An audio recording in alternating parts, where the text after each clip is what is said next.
Do we leave these lights every time? Super bright. That make you look good. Yeah. Oh man. How's Jamal? Jamal? Yeah, he's coming along, man, and he's a workhorse, man. You know, he's out there continuing to work, trying to get back, and you know, he understands right now that that's what it's about.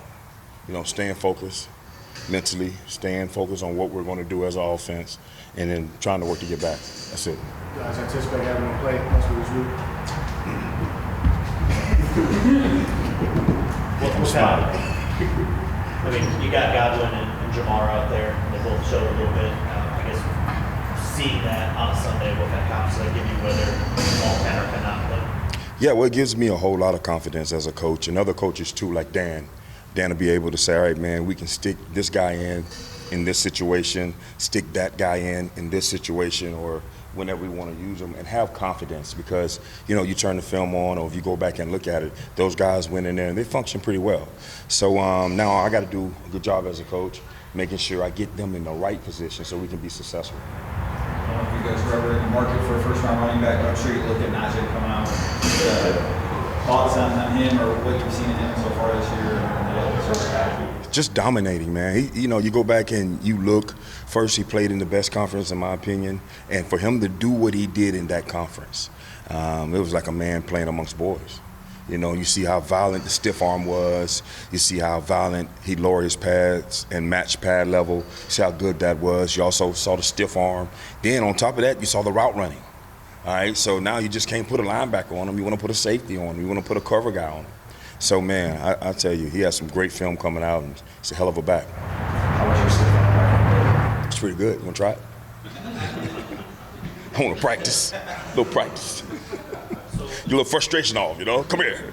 I need to get your this question about whether he's Jamal. Oh, no stiff arm. He's my man. So he's trying to start something. You see that? That's how this thing go, huh? All right? Then you guys kind of walk off and say, hey, man, I was just kidding. I'm over there thinking, yeah, man, I'm mad. That's how it goes. All right. There's a lot of talk this week about the culture of the Steelers organization and how consistent it is regardless of the pieces. So you lived it for a few years. As a player, from the moment you arrived, like, what sets the tone there that allows them to maintain the way they do? Yeah, every organization starts with the players. All right, the coaches is just like the icing on the cake, but the cake itself is the players. So when I came, of course, Jerome Bettis was there, Joey Porter, Hines, Randall, I mean, the list goes on, Chris Hope. So that nucleus, that group of players set the tone. And the coaches just, like I said, was the icing, and they continue just to spread the message.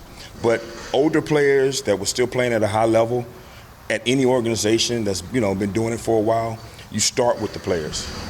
So is that lineage for them gone on for 40 years or whatever it's been? I mean, they passed it down from the 80s. Yeah, without a doubt, man. You go back and you look at those years when they were real good, man, really good. So you look at some of the names back then, and then you keep going from decade to decade or a couple years in between. Like, I mean, the names themselves says a lot. You know, from Joe Green, you can go further back than that to all the way up to Ben and Bettis and, you know, those guys. So it's all about the players there. And those guys, they embrace it.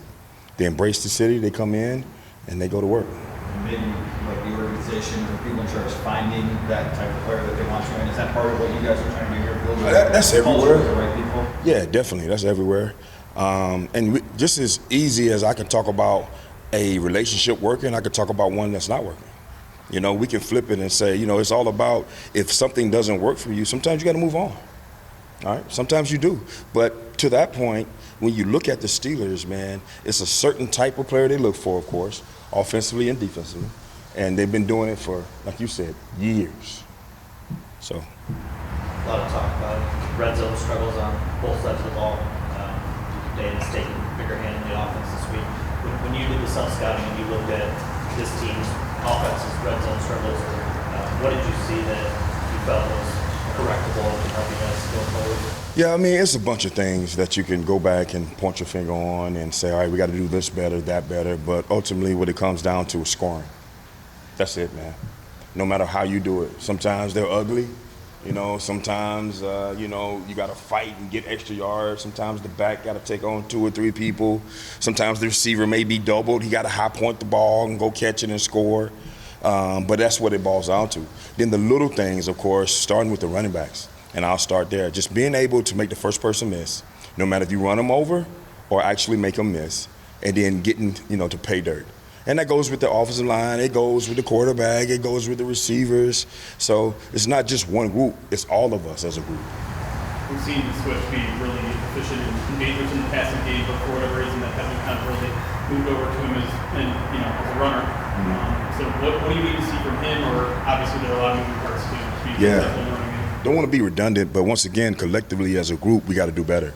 So, of course, you see the numbers of him, in the passing game or whatever, and then you see where he's at in the running game. So that could be him, one, missing a hole, could just be him.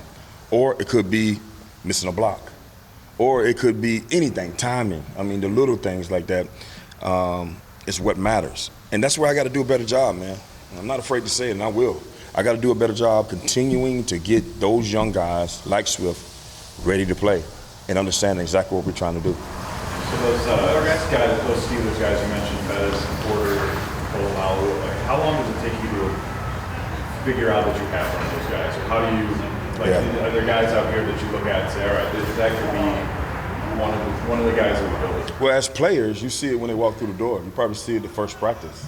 It depends on the position. If you got to be, super physical, like a lineman, if you're in OTAs, or if you're, doing that period, you can't really see too much because you can't be physical. But if you got a ball hawking safety, you can see it in 7-on-7. You can see him get off the hash and go make a play.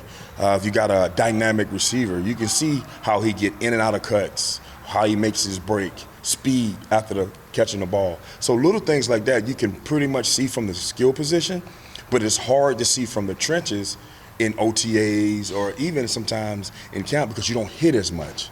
Then all of a sudden they start making plays through the game, a couple games there, and you start saying, all right, man, you're one of us.